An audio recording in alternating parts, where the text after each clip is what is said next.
தென்னாட்டுடைய சிவனை போற்றி போற்றி எந்நாட்டார்க்கும் இறைவா போற்றி போற்றி. நாம் இன்று வானூர் அருகே அமைந்துள்ள காட்டேரிக்குப்பம் என்னும் கிராமத்தில் 18ஆம் படி கருப்பு சித்தர் பீடத்தில் அருள்வாக்கு சொல்லும் கண்ணன் சித்தர் அவர்களை சந்திக்க உள்ளோம். இங்கே பார்த்தீங்கன்னா செவ்வாய், வெள்ளி, அமாவாசை மற்றும் பௌர்ணமி தினங்களில் அருள்வாக்கு சொல்லப்படுகிறது. மற்றும் இவர் அருள்வாக்கு சொல்வதற்கென்று தனியாக காசு எதுவும் வாங்குவதில்லை. மக்கள் தங்கள் விருப்பப்பட்ட தொகை தரலாம். மற்றும் இவரை நேரில் தான் சென்று அருள்வாக்கு கேட்க வேண்டும் என்று இல்லை. அவர் தொலைபேசி எண்ணில் தொடர்பு கொண்டால் போதும், தொலைபேசி மூலமாக தங்களுக்கு அருள்வாக்கு வழங்குவார். இங்கு அருள்வாளிக்கும் தெய்வங்கள் பர்வதீஸ்வரர், பர்வதாம்பிகை, பாலமுருகர், செல்வ விநாயகர், 18ஆம் படி கருப்பு மற்றும் சப்தகனிகள், 336 கோடி ஆத்மாக்கள்.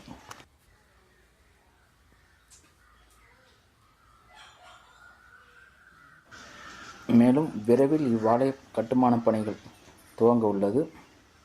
வாங்க வீடியோக்குள்ளே போகலாம். கண்ணன் சித்தர் அவர்கள் என்ன சொல்கிறான்னு கேட்போம். நன்றி, வணக்கம். மேலும் இது போன்ற வீடியோக்களுக்கு நமது நெற்றிக்கண் உடையவன் சேனலை சப்ஸ்கிரைப், ஷேர் மற்றும் லைக் செய்வோம்.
ஐயா வணக்கம் சாமிஜி. வணக்கம், சிவாய நம்ம. நாங்கள் நெற்றிக்கண் உடையவன் யூடியூப் சேனல்லேருந்து வந்திருக்கிறோம். நன்றி சாமி. உங்கள் கோவிலில் என்னென்ன சிறப்பு பூஜைகள் மற்றும் கோயிலில் வந்தால் என்ன நடைபெறுகிறது அதை பற்றி எங்களுக்கு விளக்கமாக எங்கள் சேனலுக்கு தெரியப்படுத்துவோம். நன்றி ஐயா. நன்றி. செவ்வாய்க்கிழமை, வெள்ளிக்கிழமை, பௌர்ணமி, அமாவாசை சிறப்பான பூஜை நடக்குங்க.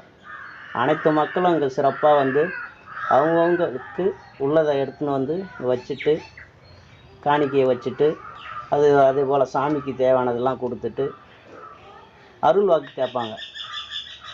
இதுக்கு பணமோ காசோ அது கொடு இதை கொடுன்னு கேட்குறது கிடையாது. அவங்களுக்கு உள்ளதை கொடுத்தாங்கன்னா வச்சு அருள் வாக்கு சொல்லுவான். முக்கியமாக குழந்தை பாக்கியம், குழந்தை இல்லாதவங்களுக்கு குழந்தை பாக்கியம் கொடுப்பார் இந்த ஐயா 18 படி கருப்பு. அதே போல் சண்டை, சச்சுருவு, மனப்பிரச்சனை, நிலப்பிரச்சனை இதையெல்லாம் தீர்த்து வைப்பார். அதுக்கு அடுத்தது கல்யாணம், யாருக்கு கல்யாணம் ஆகாதோ அங்கங்கே யார் எந்தெந்த எல்லையில் இருந்து வந்தாலும் அவங்கவுங்களுக்கு எல்லா இடத்துக்கும் போய் வந்துக்கிறாங்க. இதுபோல் ஒரு பாக்கியம் கிடைக்கல அப்படின்னு நான் என்னுடைய செவிலில் நான் கேட்டுக்கிறேன். கல்யாணம் ஒரு வருஷம்னா ஒரு வருஷம், 6 மாதம்னா 6 மாதம், போடா அடுத்த வாரத்திலே கல்யாணம் ஆகிடும் உனக்கு கூடி வருதுறானா அதே போல் கல்யாணம் பாக்கியம் கொடுக்குற. சில கேள்வி கேட்குறாங்க. இந்த கோரிக்கை உங்களிடம் கோரிக்கை வச்சா நீங்கள் நிறைவேறுதா? கோரிக்கை நிறைவேறதுனால தான் கூட்டம் அதிகமாக வருதுங்க. அதை பற்றி கொஞ்சம் விளக்கி எங்களுக்கு. கோரிக்கை ஐயா எனக்கு கோரிக்கை முடித்தா புடி காசு கொடுக்குறேன் அப்படின்வாங்க. சில பேர் உனக்கு மாலை மரியாதை செலுத்துகிறேன் அப்படின்வாங்க. சில பேர் அன்னதானம் போடுறேன் அப்படின்வாங்க. அது எல்லாம் நடந்து தான் வருது. என்னன்னாக்கா அவங்க 100 பேருக்கு 1000 பேருக்கு போடாமல் 4 பேருக்குன்னா போட்டு சந்தோஷம் பண்ணி அவங்களே எல்லாம் எடுத்துன்னு வந்துடுவாங்க. சாப்பாடு கொண்டு செஞ்சு எடுத்துன்னு வந்து ஒரு படையில் போட்டு எல்லாருக்கும் பருவதேஸ்வரனுக்கும் செல்வ கணபதிக்கும் பருவதேஸ்வரனுக்கும் பருவத அம்பிக்கும் பாலமுருகனுக்கும் 18 படி கருப்புக்கும் நந்தீஸ்வரனுக்கும் அதோட சிங்க வாகனத்துக்கும் 33 கோடி ஆத்மா இங்கே அவங்களுக்கு வச்சு நான் பூஜை பண்ணுறேன். ஏன்னா அந்த யானை முதல் எறும்பு வர ஜீவராசி அனைத்தும் எவ்வித குறைகள் இல்லாமல் பசி தான் முக்கியம், அன்னதானம் தான் முக்கியம். இங்கே அதிகமாக நடக்குது, எந்த குறையும் இல்லை. எல்லாம் சப்த கண்ணி இருக்கிறாங்க, இந்தாண்ட 18 படி கருப்பு இருக்கிறாரு, எல்லாம் சிறப்பாக நடக்குது, எந்த குறையும் இல்லை. வேறு அந்த கோரிக்கை பற்றி தான் நாங்கள் கோரிக்கையிலே எந்த குறையும் இல்லை சாமி. என்னென்ன கால சூழ்நிலை இன்றைக்கி 6 மாதன்றது கூட 2 மாதம் ஆகும். ஆனால் கல்யாணம் முடிஞ்சிடும். அதே போல் குழந்த பாக்கியம் போமா, அந்த வருஷத்தில் குழந்த இருக்குன்னா அந்த குழந்த உருவாயுது. அவங்க புடி காசு எடுத்துன்னு வந்து கொட்டி அந்த புடி காசையை சித்திரை மாதம் 1 கொடுக்கப்பட்டது. இது வரைக்கும் சேர்த்து தான் வச்சுக்கிறோம், இன்னும் நாங்கள் புடி காசு கொடுக்கல. ஆனால் அடுத்த வருஷத்துலேருந்து புடி காசு சித்திரை மாதம் 1 கொடுக்க ஆரம்பிச்சிடுவோம். ஐயா, எங்கள் சேனல் நெற்றிக்கண் உடையவங்களுக்கு இந்த கோவிலின் சிறப்பு அம்சங்களை தெரிவித்ததுக்கு மிக நன்றி ஐயா. நன்றி. வாழ்க வளமுடன். வேறு எதாவது கேட்க போகிறீங்களா? வேறு எதுவும் இல்லை ஐயா. எங்கள் சேனலில் உங்கள் கோயிலை பற்றி வீடியோ நாங்கள் மீதி எல்லாருக்கும் தெரிவிப்போம். தெரிவிங்க, மீண்டும் வாங்க. எந்த மக்களாக இருந்தாலும் எந்த குறையாக இருந்தாலும் இங்கே. ஆனால் இவனுடைய அனுமதி இல்லாமல் இங்கே யாரும் வரவும் முடியாது. இது வந்து ஒரு பாண்டிச்சேரியிலேருந்து இப்படி இருந்து அந்த ஊருக்கு வருவதுக்கு வழி எங்கே உள்ளது? இப்படி இருந்து விழுப்புரத்துலேருந்து வந்தால் நேராக திருவாகரையிலேருந்து நேராக திருவாகரை வந்தால் நேராக செங்குமேட்லேருந்து சுத்திகேணிலேருந்து நேராக புதுவப்பம். இந்த திசையில் இருந்து வந்த எந்த திசைனா பாண்டிச்சேரியிலேருந்து வந்தால் சேராப்பட்டுலேருந்து லிங்கரெட்டிப்பாளையத்துலேருந்து வரலாம். இப்படி இந்த பக்கம் இருந்து வழுதாவூர் பக்கம், இந்த பக்கம் வெளியூர் பக்கமாக இருந்தால் நேராக வழுதாவூர்லேருந்து காட்டேரிப்புலேருந்து லிங்கரெட்டிப்பாளையம், அப்படியே புதுவப்பம் வந்துடலாம். சந்தை புதுவப்பம் இது இந்த ஊர். இதோட மயிலத்துலேருந்து இந்த திண்டிவனத்துலேருந்து வந்தால் நேராக மயிலத்துலேருந்து கரசானூரில் கூட்ரோடு என்ற ஊர் இருக்குது. அந்த ஊரில் இறங்கினாக்கா நேராக தொல்லமூருக்கு அதுக்கு அடுத்தது கொல்லாங்குப்பத்துக்கு அடுத்தது புதுவப்பம். 4 பக்கமும் வழி இருக்குது, வரலாம். எப்போ வேணுமே வரலாம். கோயிலுக்கு வருவதற்கு பேருந்து வசதி உள்ளதா?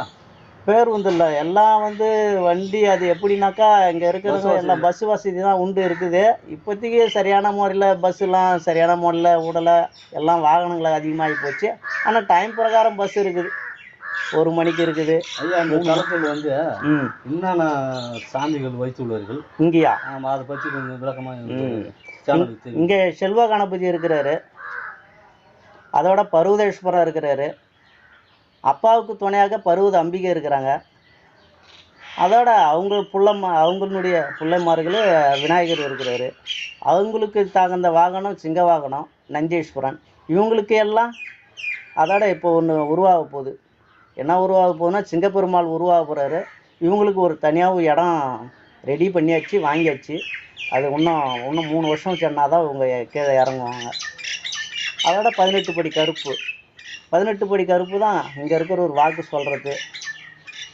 அதோட அந்த சப்த கண்டிக்கும் சிலைக்கெல்லாம் அட்வான்ஸ் கொடுத்தாச்சு 30,000. அதோக்கு உள்ளங்களும் யாருக்கு உள்ளங்களோ அவங்களுக்கு கையில் காணிக்க கொடுத்தா அது அவங்களுக்கு நல்ல முறையில் பாக்கியம் கிடைக்கும். இந்த கோயிலுக்கு வந்து அவங்களால முடிஞ்ச காணிக்கோ நிதி உதவி அதை பற்றி கொஞ்சம் சொல்லுங்கள். நிதி உதவி நான் எதுவும் கேட்க போகிறது கிடையாது.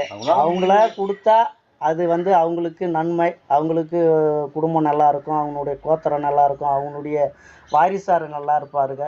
அதே போல் அவங்களுக்கு ஏதாவது ஒரு வேண்டுதலை வச்சு கொடுத்தா அது நிறைவேறும். நான் எதுவுமே அதை கொடு இதை கொடுன்னு கேட்க போகிறதும் கிடையாது. இப்பயும் கேட்க மாட்டேன், எப்பயும் கேட்க மாட்டேன். வாக்கு கூட 500 ரூபா வாக்கு, 1000 ரூபா வாக்கு, 2000 வாக்கு அப்படிலாம் எல்லாமே சொல்லிங்கிறாங்க. ஆனால் அதெல்லாம் வேணாம். ஏன்னா ஏழை மக்களும் வரவங்க இருக்கிறாங்க, எளிய மக்களும் அதே போல் இருக்கப்பட்டவங்க கூட சில நேரத்தில் சரிங்கி போய் நிறையா பேர் இருக்கிறாங்க. இந்த முறையில் இவர் என்னன்னாக்கா, எனக்கு இதை கொடு அதை முடித்து வைக்கிறேன்னு அது முடிஞ்சிடும். அவங்க அதுக்குள்ளங்க அவங்க இடத்தாந்து வைப்பாங்க. நான் இதை கொடு அதை கொடுன்னு என் வாயால் கேட்க மாட்டேன். வேறு இல்லை, அவ்வளோதான். இந்த கோயிலை பற்றி தெரிஞ்சுக்கிறது தான் நாங்கள் வந்துடுவோம். இது அருள் வாக்கு சொல்கிற இடம்தான். என்ன யாரோ எந்த மக்களாக இருந்தாலும் எந்த நேரத்தில் அதே போல் இன்னும் ஒன்று என்னன்னா என்னுடைய ஃபோன் நம்பரை யார் ஃபோன் பண்ணி அதே ஊரில் அதே இடத்துல நின்றுக்குன்னு அருள் வாக்கு கேட்டாலும் ஃபோன்லேயே நான் சொல்லுவேன். உங்கள் ஃபோன் நம்பர் கொஞ்சம் சொல்லுங்க. 9787680238. ஓகே. ஆமாம். அதே அவங்க குடும்பத்தில் ஏதாவது ஒரு பிரச்சனை, அவன் என்ன பண்ணுறான் ஏது பண்ணுறான் எதனால் வருது என்ன பரிகாரம் பண்ணணும் இங்கேருந்தே சொல்லிவிடுவோம். அந்த பரிகாரத்தை முடித்தாங்கன்னா அங்கேயே நிவாரணம் பண்ணிடலாம். நன்றி ஐயா.